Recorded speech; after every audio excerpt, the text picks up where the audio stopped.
Okay, today I'm in my backyard and we're going to dissect this Munchkin boiler.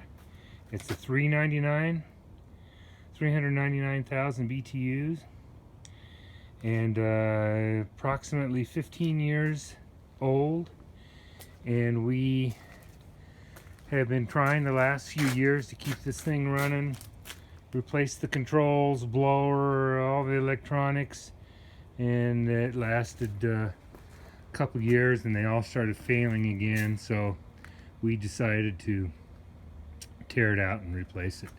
So we're going to do a little dissection today. The heat exchanger is going to be the most interesting part. We're going to cut that open and see what the waterways look like. This was installed in a house with standing cast iron radiators. So a lot of big old iron pipes and iron radiators, and absolutely no water filtration, water treatment of any kind. This is in the Denver area, and our water really isn't all that bad, but we'll see what actually happened inside this heat exchanger. I suspect that there's probably really not a problem. We didn't have any trouble at all with the heat exchanger. It was just the controls.